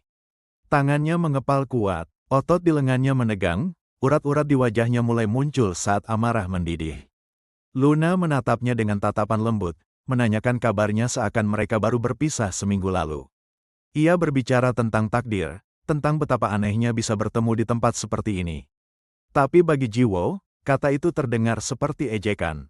Jiwo mencibir. Takdir, gumamnya, omong kosong. Ia tahu persis, setiap langkahnya pasti sedang diawasi oleh seseorang sekejam Luna. Luna menatapnya sambil tersenyum lembut, tapi sorot matanya menyimpan sesuatu yang sulit dibaca, antara godaan dan tantangan. Jiwo menahan diri, padahal ia ingin menghantam kepala gadis itu saat itu juga, tapi anehnya, ia malah meladeni percakapan. Ia menatap rambut Luna dengan tatapan tajam, heran melihat perubahan warnanya yang mencolok. Luna tersenyum kecil, tidak menyangka Jiwo akan menanyakan hal seperti itu. Tanpa rasa bersalah, Luna mengaku bahwa ia membunuh Jiwo dulu demi mengganti job miliknya menjadi kelas tersembunyi bernama Goddess of Life. Ia tertawa kecil, menjelaskan bahwa perubahan warna rambutnya adalah tanda dari job itu, seolah hal itu adalah prestasi besar. Jiwo menghela napas panjang, tatapannya dingin, tapi syarat makna, ia menahan amarah yang nyaris meledak. Dengan tenang ia mengangkat senjatanya, bertanya sinis apakah setelah membunuh 1000 orang dan mendapatkan job Goddess of Life. Seharusnya Luna tak lebih pantas disebut Goddess of Death. Luna justru menanggapinya dengan tawa lembut, menganggap kata-kata itu lucu. Jiwo hanya menjawab singkat, dingin, dan tegas, menyiratkan bahwa ia tak lagi mau bermain kata. Tanpa peringatan, ia mengayunkan senjatanya. Udara bergetar oleh kekuatan luar biasa saat bilahnya menghantam tanah dan menghancurkan apapun di hadapan. Ia menatap Luna dengan pandangan tajam, berkata bahwa karena sudah mendengarkan cerita lucu darinya. Kini saatnya membalas dengan kematian. Luna terkejut, melangkah mundur sambil masih tersenyum, seolah tak percaya Jiwo akan langsung menyerang tanpa basa-basi. Jiwo kembali mengibaskan senjatanya, menciptakan gelombang kehancuran yang menyapu area sekitar. Tanah retak, udara berdesir keras. Ia yakin serangannya mengenai sasaran, tubuhnya tak sedikit pun ragu. Namun sesosok bayangan muncul di belakangnya, Luna. Ia muncul tanpa luka, dengan nada menggoda, menyebut bahwa seharusnya mereka masih bisa berbicara lebih lama. Jiwo langsung berbalik dan kembali menyerang tanpa berpikir, menghantam udara di sekitarnya hingga tanah dan gunung terbelah. Ledakan besar mengguncang daratan, batu-batu besar melayang, dan langit terbelah oleh cahaya dari tebasannya. Urus berteriak dari senjata Jiwo, memuji serangan itu sambil kagum dan panik sekaligus. Ia mengoceh cepat, membandingkan Luna dengan belut licin yang tak bisa ditangkap. Jiwo mendengus kesal. Ia tahu sejak awal bahwa lawannya hanya pandai menggertak, tak lebih dari musuh licik yang pandai mengelak. Namun tiba-tiba, mata Jiwo membesar. Ada sesuatu di balik kabut debu yang tak sesuai harapannya. Debu perlahan menghilang, menyingkap Luna yang berdiri tegak tanpa luka sedikit pun di tubuhnya. Ia menatap Jiwo dengan tatapan puas, mengakui bahwa pria itu memang telah menjadi jauh lebih kuat daripada sebelumnya. Namun senyumnya berubah sinis. Ia menegaskan bahwa kekuatan sebesar apapun tak akan bisa membunuh seorang dewi. Urus langsung panik di dalam senjata Jiwo, menjerit ketakutan karena melihat musuhnya masih hidup. Ucapannya tercekat, suaranya gemetar. Luna memalingkan pandangan ke arah Urus, yang kini menempelkan ketakutan pada Jiwo. Urus mendadak kaku. Ia tak percaya tatapan itu benar-benar menembus keberadaannya yang seharusnya tak terlihat. Ia bergumam ketakutan, bertanya dalam hati bagaimana mungkin ada orang selain Jiwo yang bisa melihat wujudnya. Hal itu seharusnya mustahil. Sementara itu, Jiwo memperhatikan Luna dengan curiga. Ia tahu serangannya tadi tak mungkin meleset, tapi gadis itu benar-benar tak memiliki luka sedikit pun. Luna mengangkat dagunya, suaranya tenang tapi menusuk. Ia menjelaskan bahwa sebagai Goddess of Life, tak ada manusia biasa yang bisa membunuhnya, seolah menyatakan bahwa Jiwo hanyalah serangga di hadapan dewa. Mendengar kesombongan Luna, Jiwo hanya terkekeh pendek. Rasa jengkel di dadanya semakin membara, namun senyumnya menandakan ia masih menahan diri. Ia menerjang maju dengan tatapan tajam. Gerakannya cepat, diwarnai amarah dan dendam yang tak lagi bisa dibendung. Luna tetap berdiri diam di tempat. Tidak ada rasa takut, hanya tatapan percaya diri yang membuat Jiwo semakin marah. Dalam sekejap, Jiwo menghantam dengan kekuatan luar biasa. Udara bergetar hebat, suara dentuman menggema hingga ke cakrawala. Tak cukup sekali, ia melanjutkan serangannya bertubi-tubi. Setiap ayunan membawa kehancuran besar, membuat tanah terbelah dan udara bergetar berat. Benturan demi benturan terjadi, debu beterbangan, langit tampak berdenyut mengikuti irama pukulannya. Getaran itu begitu kuat hingga seluruh daratan bergetar. Batu-batu raksasa melayang, dan lautan bergulung seperti badai. Urus yang berada di senjatanya hanya bisa ternganga. Dalam hatinya ia sadar, kekuatan Jiwo kini bukan lagi milik manusia biasa, ini sudah di luar nalar. Namun dari balik semua kehancuran itu, Luna tetap berdiri tanpa goresan. Dengan senyum tipis, ia berkata bahwa semua itu sia-sia. Perlahan, sayap cahaya terbentang di punggungnya. Aura suci melingkupi tubuhnya, membuat udara di sekitarnya bergetar lembut. Urus membeku, menatap pemandangan itu dengan tak percaya. Untuk pertama kalinya, ia melihat wujud sejati sang Goddess of Life. Jiwo hanya diam sesaat, kemudian menghela napas panjang. Tatapannya menurun, seolah sudah tak terkejut lagi dengan pameran kekuatan itu. Luna menurunkan sayapnya perlahan, cahaya suci itu meredup. Tubuhnya kembali seperti semula, tenang dan manusiawi. Kilau lembut menyelimuti dirinya. Dalam cahaya itu, ia kembali berbicara dengan nada lembut yang membuat Jiwo semakin muak. Ia tersenyum manis, seolah menyesal atas masa lalu. Namun setiap kata yang keluar justru terdengar seperti racun yang dikemas dengan lembut. Luna melangkah mendekat, menatap Jiwo dari jarak dekat. Suaranya pelan namun menusuk, ia menyuruh Jiwo menyerah, karena bagaimanapun kuatnya, ia tak akan pernah bisa membunuhnya. Jiwo tak menjawab, ia hanya menarik napas panjang lagi, menatap kosong ke tanah di hadapannya. Tanpa kata, ia memutar badan dan mulai melangkah pergi, membuat Luna menatapnya dengan wajah heran. Luna memanggilnya dengan nada menggoda, seolah kecewa karena lawannya meninggalkan pertarungan begitu saja. Jiwo berhenti, lalu meregangkan tangannya pelan. Gerakannya santai, seolah sedang melakukan peregangan untuk melakukan sesuatu. Sambil menatap ke langit, ia berbicara pelan, tentang bagaimana ia ingin menguji kekuatannya, seberapa jauh batas yang bisa ia ayunkan. Luna tertawa kecil, belum menyadari maksudnya. Ia masih yakin Jiwo hanya akan menyerah. Namun kata berikutnya membuat tawanya berhenti. Jiwo mengatakan dengan tenang, planet ini yang akan ia tebas. Luna terpaku, tidak percaya dengan apa yang baru didengarnya. Matanya melebar, mencoba memastikan bahwa itu bukan candaan. Jiwo menatap lurus ke arahnya, bibirnya melengkung sinis. Ia menjelaskan bahwa jika planet ini hancur, Luna juga akan lenyap bersama semua yang ada di atasnya. Ia tersenyum dingin, menjelaskan dengan ringan seolah hanya sedang bercanda. Tapi dari tatapannya, jelas bahwa ia benar-benar bermaksud melakukannya. Luna mendengus kecil. Ia menatap Jiwo dengan tatapan meremehkan, menganggap semua itu tidak mungkin dilakukan oleh manusia. Namun Jiwo hanya menatapnya balik, menyeringai. Ia berkata bahwa itulah maksudnya, ia akan menyerang dengan kekuatan penuh.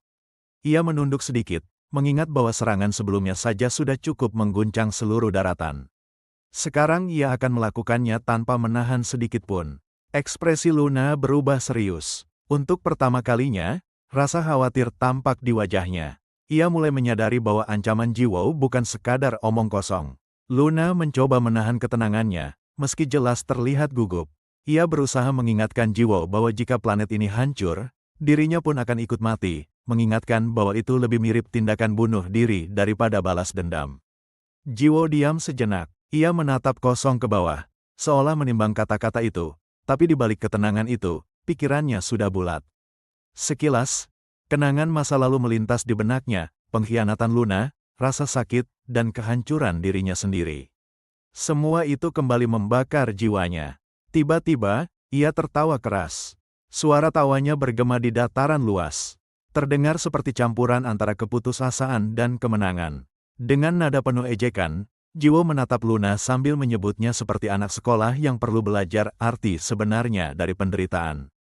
Ia melangkah maju, menunduk sedikit, lalu berkata dengan nada tajam bahwa kini saatnya pelajaran dimulai, dengan dirinya sebagai gurunya. Ia mengangkat senjatanya tinggi ke udara. Ototnya menegang, aura kekuatan menyelimuti tubuhnya hingga udara di sekitar bergetar hebat. Sambil tersenyum tipis, Jiwo berteriak penuh amarah. Ia menegaskan bahwa orang yang sudah kehilangan segalanya, tak akan ragu menghancurkan dunia sekalipun. Luna menggigit bibirnya, langkahnya mundur setengah. Untuk pertama kalinya, ia benar-benar terlihat takut. Ia akhirnya menyerah, mencoba bernegosiasi dengan Jiwo. Namun semua sudah terlambat. Jiwo mengayunkan senjatanya dengan kekuatan penuh, menciptakan kilatan energi yang membelah udara. Ujung senjata menyentuh tanah. Dalam sekejap, bumi bergetar hebat. Ledakan energi memancar ke segala arah hingga langit ikut berderak. Luna dan Urus sama-sama terpaku. Tatapan mereka kosong, tak percaya dengan apa yang baru saja terjadi. Sementara itu, Jiwo tersenyum tipis. Di balik wajah dinginnya, ada kepuasan mendalam, seolah akhirnya semua dendam telah terbalaskan. Retakan mulai menjalar di tanah. Dari celahnya, cahaya biru menyala seperti nadi dunia yang mulai pecah. Dalam hitungan detik, seluruh permukaan planet retak. Gunung runtuh, laut menguap, dan langit pecah bagaikan kaca. Kemudian segalanya meledak. Suara ledakan itu memekakkan telinga, dan dunia pun hancur menjadi pecahan-pecahan besar yang melayang di kehampaan. Semua pemain yang ada di dunia itu tewas seketika. Sistem secara paksa mengeluarkan mereka dari permainan. Di dunia nyata, tepatnya di sebuah warnet, suasana langsung berubah kacau. Orang-orang berteriak kaget karena tiba-tiba keluar dari permainan tanpa peringatan. Suara protes semakin ramai. Mereka mengeluh karena gagal menangkap bos terakhir, merasa rugi atas waktu yang mereka habiskan. Sekelompok pemain mengamuk, menuduh pemilik warnet mematikan sistem. Mereka berteriak marah, menuduh breaker listrik dicabut. Pemilik warnet mencoba menenangkan mereka. Dengan panik ia menjelaskan bahwa tidak ada yang dimatikan, semua sistem masih menyala normal. Beberapa pemain mulai saling menatap bingung. Jika bukan listrik atau kapsul yang rusak, lalu apa penyebabnya?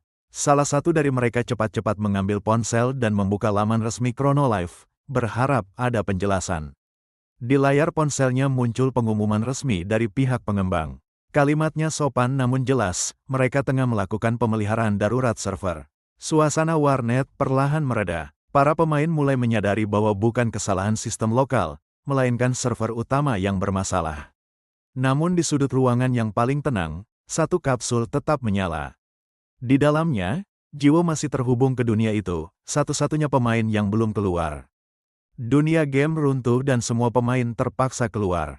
Namun, anehnya, hanya Jiwo yang tetap terhubung. Ia berdiri sendirian di tengah kehancuran, dengan cahaya data yang berkelip di sekelilingnya. Suara sistem bergema, menandakan proses sinkronisasi dan verifikasi pengguna. Dari pesan itu, hanya satu hal jelas, hanya satu orang yang tersisa dalam dunia virtual itu. Jiwo mendapati dirinya di ruang asing penuh data berwarna biru yang bergerak seperti aliran kode.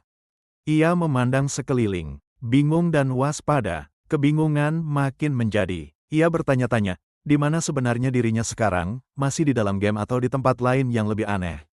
Kenangan terakhir muncul sekilas di benaknya. Ia yakin baru saja bermain seperti biasa, namun kini ia tak tahu bagaimana bisa berada di ruang aneh ini. Tiba-tiba terdengar suara dari belakang. Ia menoleh spontan, dan matanya membelalak ketika mendengar seseorang menyebutkan nama ST-389. Suara itu menjelaskan dengan nada tenang namun menekan, ST-389 adalah planet yang telah hancur karena ulah Jiwo. Planet indah di semesta keempat, kini tinggal debu. Jiwo terdiam, tak percaya mendengar tuduhan itu. Dengan nada datar ia bertanya, mengapa orang itu berpikir demikian? Sosok misterius di depannya menjawab tanpa ragu. Planet itu istimewa karena tempat favorit ibu mereka. Kalimat itu membuat udara di sekitar seketika menegang. Jiwo menatap tajam, mencoba membaca maksud dari orang aneh yang tiba-tiba muncul itu. Ia bisa merasakan aura kuat yang membuatnya waspada. Dengan alis berkerut, ia bertanya siapa sebenarnya sosok itu. Suaranya datar, tapi matanya menunjukkan kehati-hatian. Jawaban datang singkat dan tegas, orang itu menyebut dirinya dewa. Suara bergema di ruangan, membuat Jiwo terdiam sejenak. Alih-alih kaget, Jiwo hanya menghela napas pelan. Reaksinya tenang, seolah hal seperti ini bukan sesuatu yang baru baginya. Ia menatap sosok itu dengan malas, mengatakan kalau memang itu identitasnya, terserah. Yang penting sekarang, ia mencari seseorang, wanita berambut hitam. Sosok yang menyebut dirinya dewa menatap balik dan menjawab bahwa di sini hanya ada mereka berdua. Tidak ada wanita berambut hitam, tak ada siapa-siapa lagi. Jiwo memanggil menu sistemnya dengan cepat, mencoba memastikan. Data di layar menunjukkan satu hal aneh, hanya satu pengguna aktif yang terdeteksi. Sosok itu kembali berbicara, mempertanyakan keadaan Jiwo. Ia menyindir dengan nada tenang namun menusuk, seolah tahu segalanya tentang perbuatannya. Sosok itu mengingatkan, tak ada satupun makhluk yang mungkin selamat dari ledakan dahsyat yang ia ciptakan. Suara dingin keluar dari bibirnya. Semua makhluk hidup di dunia itu telah lenyap, termasuk orang-orang yang dulu pernah mengenalnya. Ia menengadahkan kepala sambil tertawa keras, seolah melepaskan seluruh emosi yang selama ini ia pendam. Tawa itu menggema di ruang kosong. Ekspresi wajahnya berubah menjadi puas. Balas dendam yang selama ini ia kejar akhirnya terwujud sepenuhnya. Ia bergumam dengan senyum miring, mengatakan bahwa inilah alasan sebenarnya ia bermain, bukan untuk menang, tapi untuk menghancurkan segalanya. Sambil menatap senjatanya, ia memanggil Urus dengan nada lantang. Ingin berbagi kebahagiaan dengannya. Namun tak ada suara yang menjawab. Dunia di sekeliling tetap sunyi, hanya denging lembut dari sistem yang terdengar. Jiwo mulai kesal. Ia mencoba memanggil lagi dengan nada lebih keras, namun tetap tanpa hasil, hanya gema suaranya sendiri yang kembali. Sosok dewa itu kembali berbicara, mengatakan bahwa dari awal memang hanya mereka berdua yang tersisa. Tidak ada makhluk lain. Ia menambahkan, tidak heran jika anak itu yang dicari Jiwo tidak ada di tempat ini. Ucapannya terdengar seperti sindiran halus. Jiwo terdiam, lalu menatap sosok itu dengan curiga. Ia bertanya-tanya, kalau begitu siapa sebenarnya makhluk di depannya? Dengan nada datar, ia menebak mungkin lawan bicaranya hanyalah NPC atau administrator yang tersisa untuk menjaga sistem tetap berjalan. Sosok misterius itu membuka mulut, hendak menjawab. Namun tiba-tiba suaranya terhenti begitu saja, seperti sistem yang error. Ada semacam gangguan visual di sekelilingnya, membuat tubuhnya tampak bergetar dan terdistorsi, seperti data yang gagal diproses. Ia menghela napas panjang, seolah menyadari dirinya tak bisa melanjutkan ucapan yang tadi ingin ia sampaikan. Nada suaranya berubah santai, ia hanya berkomentar ringan bahwa ada sesuatu yang mengganggu percakapan mereka. Tiba-tiba, lantai di bawah mereka mulai bercahaya terang. Cahaya itu tumbuh cepat, menelan seluruh ruang digital tempat mereka berdiri. Jiwo menatap ke bawah dengan wajah panik. Cahaya semakin kuat, membuatnya sulit membuka mata. Sosok itu tetap tenang di tengah cahaya yang menyilaukan. Ia berkata bahwa meski kecewa, pertemuan singkat ini tetap menyenangkan baginya. Sebelum lenyap, ia menitipkan salam untuk seseorang bernama Fury. Ucapannya terdengar misterius, seolah membawa pesan tersembunyi. Jiwo spontan berteriak, mencoba menahan kepergian sosok itu. Namun suaranya tertelan oleh ledakan cahaya yang menyelimuti segalanya. Cahaya makin kuat hingga seluruh ruang virtual itu lenyap dalam putih menyilaukan. Jiwo kehilangan kesadaran sejenak. Sebuah pesan muncul di layar, Anda telah keluar dari permainan. Dunia digital itu pun sirna sepenuhnya. Saat membuka mata, Jiwo sudah kembali ke dunia nyata. Nafasnya berat, seperti baru bangun dari mimpi panjang yang kacau. Ia segera melepas helm VR dari kepalanya. Rambutnya basah oleh keringat, dan matanya masih kosong menatap dinding di depannya. Ia menggerutu kesal, mencoba mencerna apa yang baru saja terjadi. Sosok misterius itu, ucapan anehnya, dan akhir permainan yang tiba-tiba. Ia mengingat satu hal aneh, kata Fury. Ia bergumam, tak tahu apa maksudnya, namun entah kenapa terasa penting. Ketika masih bingung, ia mendapati sekelompok orang berdiri di hadapannya. Wajah mereka serius, seolah memang sudah menunggunya sejak lama. Dari kelompok itu, seorang pria tua berwibawa melangkah ke depan. Gerakannya tenang, namun auranya kuat dan penuh wibawa, membuat Jiwo refleks menegakkan tubuh. Pria itu menyebut nama Jiwo, umurnya, bahkan riwayat permainannya di Chrono Life secara detail, seolah sudah menelusuri seluruh datanya. Ia menatap tajam ke arah Jiwo, memastikan semua informasi itu benar. Jiwo hanya bisa membeku, sementara pikirannya masih terpaku pada nama Fury yang terucap tadi.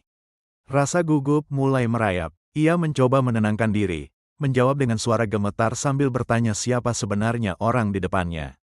Pria itu tersenyum samar dan menjawab bahwa ia adalah orang yang datang untuk mengambil tongkatnya. Ucapan itu membuat Jiwo makin kebingungan. Dalam hati, Jiwo menegaskan kembali siapa dirinya, hanya mahasiswa biasa berusia 21 tahun yang suka bermain Chrono Life, bukan siapa-siapa di dunia nyata. Namun ia sadar, keberuntungannya membuatnya terkenal. Ia berhasil menciptakan Wooden Stick 99, senjata yang mustahil, lalu menggunakannya untuk menyingkirkan siapapun yang ia benci. Motivasinya sederhana tapi kelam, balas dendam terhadap wanita yang pernah menipunya, sosok yang kini menjadi entitas dewa dalam game. Demi membunuhnya, ia bahkan menghancurkan seluruh dunia virtual. Dan setelah itu, muncul sosok yang menyebut dirinya God, hanya untuk menghilang begitu saja tanpa penjelasan. Semua terasa seperti lelucon besar. Tak lama setelah kejadian itu, Jiwo dibawa oleh pria tua dan rombongannya ke sebuah restoran. Tempat itu sederhana, seluruh ruangan disewa hanya untuk mereka. Beberapa penjaga menjaga pintu dengan ketat. Suasana begitu tegang, membuat Jiwo merasa seperti tahanan yang diinterogasi.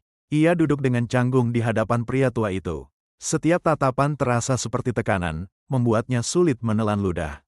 Pria tua itu menyuruhnya makan tanpa banyak bicara, mengatakan bahwa pemilik restoran itu memiliki bakat memasak luar biasa. Nadanya terdengar seperti perintah. Jiwo menelan ludah dan mulai menyuap makanan dengan gugup. Dalam hatinya, ia hanya bisa mengutuk situasi yang membuatnya terjebak di tengah orang-orang berpengaruh ini. Sambil menikmati makanannya, pria tua itu mulai berbicara santai. Mengenang masa lalu, katanya, dulu restoran ini sering ia kunjungi ketika perusahaannya masih bangkrut. Ia melanjutkan, sudah 15 tahun berlalu sejak masa-masa sulit itu, sejak awal pengembangan Chrono Life dimulai. Ucapannya membuat Jiwo menegakkan punggung. Jiwo terdiam, matanya melebar. Kata pengembangan dan perusahaan membuatnya sadar bahwa orang di depannya bukan orang sembarangan. Dengan wajah terkejut, Jiwo mencoba memastikan dugaannya. Ia gagap menyebut kata tidak mungkin. Nyaris tak percaya, pria tua itu akhirnya memperkenalkan diri dengan tegas. Dialah Choi Deokbae, presiden perusahaan pembuat game Chrono Life. Jiwo terpaku. Ia sempat berpikir orang ini adalah gangster, tapi ternyata dia bos besar yang membangun dunia tempat Jiwo bermain. Orang-orang berjas rapi di sekeliling mereka ternyata hanyalah staf perusahaan. Di antara mereka ada modeler karakter, direktur suara, hingga pemimpin tim pemasaran. Jiwo semakin tak nyaman, merasa seperti sedang diadili oleh seluruh tim pengembang. Dengan gugup, Jiwo berusaha menjelaskan dirinya. Ia mengaku salah paham, mengira mereka geng kriminal. Ia masih belum paham alasan mereka mencarinya. Choi Deokbae hanya tersenyum kecil, mengatakan bahwa ia sudah menjelaskan tujuannya sejak di ruang kapsul, datang untuk mengambil Wood Stick 99 milik Jiwo. Jiwo terkejut mendengar itu. Tangannya berhenti memegang sendok, matanya membesar tak percaya. Choi menjelaskan dengan nada tenang bahwa bagi perusahaan game, mengambil item yang dianggap bug adalah hal yang wajar. Jiwo tak bisa menyangkal logika itu, tapi hatinya menolak. Nada suara Jiwo meninggi, ia berusaha membela diri. Ia menjelaskan bahwa senjata itu ia buat sendiri, tanpa bantuan siapapun. Namun Choi menanggapinya dengan angka. Ia menjelaskan bahwa peluang keberhasilan meningkatkan item setelah 10 kali hanyalah 3%, dan setelah itu, makin menurun drastis. Ia menatap Jiwo dalam-dalam, seolah menantangnya untuk menyangkal fakta tersebut. Jiwo hanya terdiam, tak sanggup menjawab. Keheningan menelan meja makan itu. Hanya suara sendok dan napas berat yang terdengar. Sementara Jiwo menunduk menahan rasa campur aduk. Choi akhirnya menghela napas, lalu berkata bahwa mulai saat ini, Woodstick 99 akan menjadi tanggung jawabnya. Kalimat itu seperti vonis yang tak bisa ditolak. Beberapa hari berlalu, sistem Chrono Life kembali normal. Para pemain yang dulu lockout kini perlahan masuk lagi. Di suatu area, sekelompok pemain tengah berburu monster besar bernama Gaurus, makhluk bertubuh baja dengan aura api menyala. Monster itu meraung keras, menerjang tanpa henti hingga tanah bergetar di bawah pijakannya. Salah satu anggota party, seorang penyihir muda, mengangkat tongkatnya dan menyiapkan sihir serangan jarak jauh. Bola api besar terbentuk di ujung tongkat, lalu meluncur cepat ke arah monster. Meninggalkan jejak panas di udara, ledakan keras terjadi ketika sihir itu mengenai sasarannya. Api menyelimuti tubuh Gaurus, membuatnya mengerang kesakitan. Sorak kemenangan terdengar dari para anggota party. Mereka yakin pertarungan akan segera berakhir. Namun tiba-tiba, seorang petarung wanita berambut pink melompat maju tanpa aba-aba, menyerang sendirian. Rekannya panik melihat tindakan gegabah itu. Mereka berteriak agar ia mundur, tapi terlambat. Serangan monster menghantam keras, membuat wanita itu terpental beberapa meter dan menabrak penyihir mereka sendiri. Tubuh dua pemain itu jatuh berserakan, formasi mereka hancur total. Semua jadi kacau dalam sekejap. Teriakan panik terdengar. Priest mereka pingsan, dan yang lain berusaha menyelamatkan diri sambil memaki kebodohan rekan mereka. Dari kejauhan, Jiwo memperhatikan semua itu. Ia berdiri diam dari atas bukit, menyaksikan kekacauan kecil itu tanpa emosi. Wajahnya terlihat muram. Sejak pertemuannya dengan sang presiden, pikirannya terasa berat, seolah kehilangan arah bermain. Ia menghela napas panjang, mencoba merenung. Apa sebenarnya yang harus ia lakukan sekarang? Setelah semua kejadian itu, dari balik bahunya muncul Urus, makhluk kecil yang setia menemaninya. Suaranya lembut menanyakan rencana Jiwo berikutnya. Jiwo tak menjawab, tatapannya hanya tertuju pada tongkat kayu di tangannya, senjata yang seharusnya sudah diambil tetapi entah kenapa masih ia miliki. Pikirannya melayang ke malam pertemuan itu, mengingat kembali setiap kata yang diucapkan Choi Deokbae. Ia teringat ucapan sang presiden yang dengan tegas mengatakan akan mengambil tongkatnya, membuat dadanya sempat sesak. Ekspresinya waktu itu mengeras, menunggu keputusan yang mungkin akan mengakhiri petualangannya untuk selamanya. Namun kemudian nada Choi berubah, seolah ia berbicara bukan sebagai presiden perusahaan, melainkan sebagai gamer sejati. Jiwo sempat kebingungan, ia tidak mengerti arah pembicaraan yang tiba-tiba terasa lebih pribadi. Lalu Choi mengatakan bahwa ia sendiri sudah meneliti tongkat itu dan menemukan sesuatu, senjata itu bukanlah item bug seperti yang diduga. Dengan wajah datar namun tulus, Choi menyimpulkan bahwa user seperti Jiwo tidak perlu diganggu. Keputusan yang mengejutkan semua orang di ruangan itu. Ia menegaskan bahwa apapun yang Jiwo lakukan dalam game, membunuh monster, menghancurkan planet, bahkan membantai pemain lain, itu adalah haknya sebagai pengguna. Nada bicaranya kembali ringan. Bercampur humor, ia menambahkan candaan konyol soal makanan gukbap dan kakdugi, membuat suasana sempat mencair. Kembali ke masa kini, Jiwo masih menatap tongkat itu dengan tatapan kosong. Ia belum tahu harus merasa lega atau bersalah. Suara keributan dari party di kejauhan mengalihkan perhatiannya. Mereka sedang memarahi rekan yang ceroboh tadi dengan kata-kata kasar. Para anggota party memarahi wanita berambut pink yang barusan membuat formasi hancur. Nada mereka kasar dan penuh amarah, membuat suasana makin panas. Salah satu di antaranya bahkan berteriak-teriak, menuduhnya tak tahu aturan dasar berburu bersama. Hinaan dan makian berhamburan, menambah rasa malu di wajah wanita itu. Melihat adegan itu, Jiwo teringat kembali pada malam ketika Choi Deokbae menatapnya dengan serius dan meminta satu hal sederhana darinya, permintaan yang tidak pernah ia lupakan. Ia ingat jelas kata-kata itu, ajakan untuk menahan diri dari menghancurkan, dan belajar menikmati permainan sebagaimana mestinya. Kalimat itu terus terngiang di kepalanya. Kini, berdiri di pinggir medan pertempuran, Jiwo menatap kosong dalam diam. Ia masih belum tahu harus bermain dengan cara seperti apa setelah semua yang terjadi. Sementara itu, pemimpin parti yang marah meludahi pemain wanita itu, mempermalukannya di depan semua orang. Hatinya seolah dipenuhi rasa jijik dan dendam. Ia berteriak agar wanita itu pergi, menolak berburu bersama lagi. Semua orang di sekitar menatap tanpa berani ikut campur. Beberapa anggota lain ikut meninggalkan tempat itu sambil menggerutu kesal. Mereka tak sudi menggunakan item yang sama dengan orang yang dianggap payah itu. Jiwo menyaksikan semuanya dengan wajah datar. Dalam hati, ia hanya bergumam sinis, beginilah hukum alam di dunia game, yang kuat berkuasa, yang lemah dibuang. Ia menarik napas panjang, lalu tersenyum tipis. Kali ini, ia memutuskan untuk menikmati segalanya dengan caranya sendiri, tanpa mengikuti aturan siapapun. Tangannya perlahan menggenggam tongkat kayu itu. Ia bahkan sempat berpikir untuk menyerang parti arogan itu. Sekadar pelampiasan iseng, namun sebelum sempat bergerak, terdengar teriakan nyaring dari arah lain. Suaranya begitu keras hingga membuat Jiwo menoleh spontan. Ia melihat sumber suara itu, wanita berambut pink tadi. Wajahnya merah, matanya basah oleh amarah dan frustrasi. Wanita itu berteriak sekeras-kerasnya, menghina game yang baru saja mempermalukannya.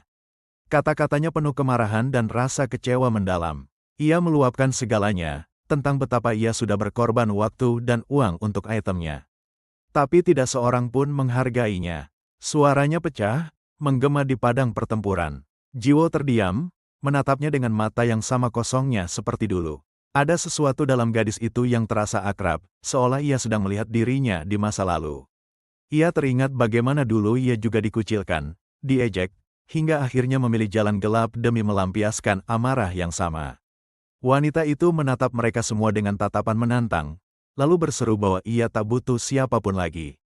Ia akan berburu sendirian mulai saat ini. Dengan langkah keras, ia berbalik dan berjalan pergi meninggalkan rombongan yang telah mempermalukannya. Namun langkahnya terhenti. Dari balik kabut, bayangan besar mulai muncul, monster-monster yang tadi mereka kalahkan kini kembali, jumlahnya bahkan lebih banyak. Bukan hanya satu atau dua, melainkan belasan hingga puluhan makhluk buas mengepung dari segala arah. Nafas wanita itu tercekat, tubuhnya gemetar, ia berdiri kaku, tak mampu bergerak sedikit pun ketika kawanan monster itu menatap dengan mata merah menyala. Raungan serempak mengguncang udara, membuat tanah di sekitarnya retak. Ia menutup telinganya ketakutan. Monster-monster itu menerjang bersamaan. Debu dan batu beterbangan saat mereka melompat menuju tubuh kecil yang membeku di tengah lapangan. Wanita itu memejamkan mata sekuat tenaga. Ia tahu, kali ini tak ada yang akan menyelamatkannya. Namun sebelum cakar pertama menyentuhnya, sosok Jiwo tiba-tiba muncul di depan. Ia mengayunkan senjatanya ke atas, menebas udara. Serangan itu sederhana, tapi penuh kekuatan yang mengguncang ruang di sekitarnya. Dalam sekejap, seluruh monster di depan mereka lenyap, terpotong bersih, berubah jadi partikel data yang beterbangan seperti abu bercahaya. Wanita itu membuka mata perlahan. Pemandangan di depannya membuatnya ternganga, langit tampak berlubang akibat serangan barusan. Di tengah debu yang masih berputar, Jiwo berdiri tegak dengan tongkat di tangannya, tubuhnya diterpa cahaya samar dari celah langit. Keduanya saling menatap tanpa berkata-kata. Dalam keheningan itu, hanya napas pelan dan suara angin yang terdengar. Senyum kecil muncul di wajah Jiwo. Dalam hatinya, ia tahu alasan kenapa menolong gadis itu bukanlah karena belas kasihan, tapi karena hal itu terasa menyenangkan. Wanita itu masih terpaku, tak percaya dengan apa yang baru saja terjadi. Sosok yang menolongnya tampak seperti bayangan antara pahlawan dan iblis. Jiwo akhirnya memecah keheningan, menawarkan ajakan sederhana, mereka bisa berburu bersama, jika ia mau. Dalam hatinya, Jiwo tahu ini adalah titik awal yang baru. Ia tersenyum tipis dan berpikir, mulai sekarang, ceritaku dimulai dari sini. Terima kasih sudah menonton, like jika suka, dan subscribe agar tidak ketinggalan cerita selanjutnya.